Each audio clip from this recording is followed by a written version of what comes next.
વડોદરાના civil engineer Faisal Doodhwala, જેના અદ્ભુત સંગ્રહ વિશે આજે વાત કરીએ.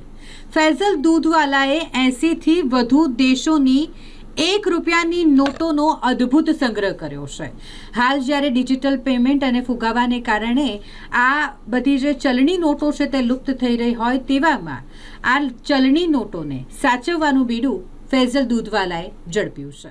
સિવિલ એન્જિનિયર ફૈઝલ દૂધવાલા વ્યવસાય એન્જિનિયર અને કન્સલ્ટન્ટ એવા ફૈઝલને નાનપણથી જ સિક્કા અને જૂની વસ્તુઓનો શોખ હતો, જે તેને તેના પિતા નઝીર દૂધવાલા પાસેથી વારસામાં મળ્યો. પરંતુ કોરોના કાળના લોકડાઉન દરમિયાન આ શોખ એક જુનૂનમાં પરિવર્તિત થઈ ગયો. એશિયાથી લઈને ઓશિનિયા અને અમેરિકાથી લઈને આફ્રિકા સુધી ફૈઝલ પાસે કુલ 80થી વધુ દેશોની ₹1ના આંકડાવાળી ચલણી નોટો છે. 1ના આંકવાળી આ ચલણી નોટો આ સંગ્રહમાં એવા દેશોની નોટો પણ સામેલ છે જે દેશો આજે નકશા પર અસ્તિત્વ જ નથી ધરાવતા અથવા તો અન્ય દેશોમાં વિલીન થઈ ગયા છે. ફૈઝલ માને છે કે 1નો આંકડો પ્રતિકાત્મક છે, તે દરેક મોટી શરૂઆતનો પાયો છે. નેપાળ, જાપાન અને UAE જેવા દેશોમાં હવે 1ની નોટ બંધ થઈ ગઈ છે, જેના કારણે આ સંગ્રહની કિંમત ઐતિહાસિક દ્રષ્ટિએ અનેક ગણી વધી જાય છે.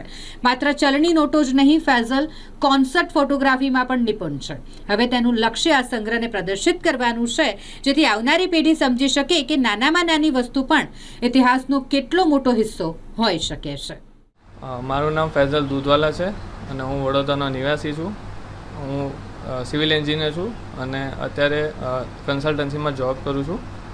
અને મારા ફેમિલીમાં મારા મમ્મી પપ્પા, મારી વાઈફ અને 2 છોકરીઓ છે. મારા પિતા જે છે એમને એન્ટિક અને કોઇન્સનો કલેક્શન કરવાનો શોખ હોવાના કારણે એ વસ્તુ હું નાનપણથી જોતો આવ્યો છું કે પપ્પા આ રીતનું કરે છે. જ્યારે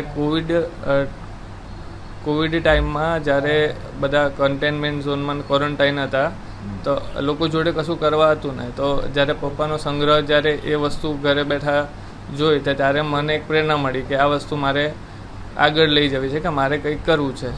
સો એ પછી જ્યારે બધું લોકડાઉન પતી ગયું, જ્યારે બધું નોર્મલ થવા માંડ્યું, મારા જે મિત્રો આજે ભારતની બહાર છે એમને સંપર્ક કરી અને મેં નોટો સંગ્રહ કરવાનો શરૂ કર્યો.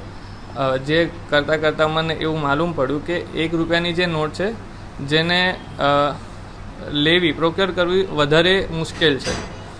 કે જેમ કે આપણે ત્યાં છે તો કે ₹1ની નોટ આજે ચલણમાં નથી. હવે એ વસ્તુ અને બીજા દેશોની એવી વસ્તુ એ આજે એક એન્ટિક તરીકે વસ્તુ, એક સંગ્રહવાળી વસ્તુ છે. સો મેં એ મોમેન્ટે મને એવું રિયલાઇઝ થયું કે મારે ₹1ની નોટનું કલેક્શન કરવું જોઈએ. સો એ પછીથી મેં ₹1ની નોટ સંગ્રહ કરવાનો શરૂ કર્યો. આજની તારીખે મારી જોડે 80થી વધારે દેશની 130થી વધારે આવૃત્તિ, એટલે કે 130 નોટો ₹1ની આજની તારીખે મારા સંગ્રહમાં છે. અત્યારે મારા કલેક્શનમાં એશિયાના તમામ દેશોની નોટો છે.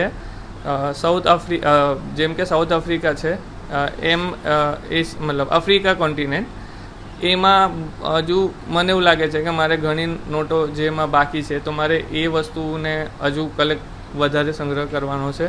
પ્લસ મારે આ વસ્તુને એક એક્ઝિબિશન કરવું છે કે આવી જેથી આવનાર પેઢીને ₹1નું મૂલ્ય સમજાય. મને ફોટોગ્રાફીનો શોખ છે, જેમ મ્યુઝિકલ ઇવેન્ટ્સ થઈ ગયા, કોન્સર્ટ્સ છે, એ રીતે. તો એમાં મને ફોટોગ્રાફી કરવાનો શોખ ધરાવું છું. જેમ કે હું તમને એક એક્ઝામ્પલ આપું છું કે મારા ફ્રેન્ડ છે કેનેડામાં, કે જે આજે 10-12 વર્ષથી કેનેડામાં રહે છે. હવે એમણે કેનેડાની ₹1ની નોટ આજે નથી જોઈ. જેમ કે મારા કઝિન્સ છે જે આજે દુબઈમાં રહે છે પાછલા 10-12 વર્ષથી. હવે દુબઈમાં આજે આપણે ચલણમાં જોશો તો કે ₹5ની નોટ છે, ₹10ની નોટ છે અને એક દિરહામનો કોઈન છે. ત્યાં આજેની તારીખે ₹1ની નોટ ચલણમાં નથી અને એ નોટ 1960થી એ ત્યાં પ્રિન્ટ જ નથી થઈ એ નોટ. હવે એ ચલણમાં જ નથી. તો એ વસ્તુનો એનો સંગ્રહ કરવો એ કરતાં આજે મને ઓલમોસ્ટ 2-2.5 વર્ષ થયા એ વસ્તુની પાછળ હું લાગ્યો રહ્યો, જ્યારે જેને આજે એ વસ્તુ મને મળી છે.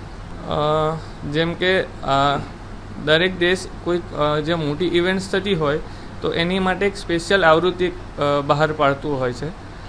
એ રીતે જેમ કે ફીફા વર્લ્ડ કપ છે કતાર, તો કતાર ફીફા વર્લ્ડ કપ માટેની એક સ્પેશિયલ આવૃત્તિ છે 22 રૂપિયાની નોટ, જેમાં ફીફાને લોગો છે એ મારી જોડે છે.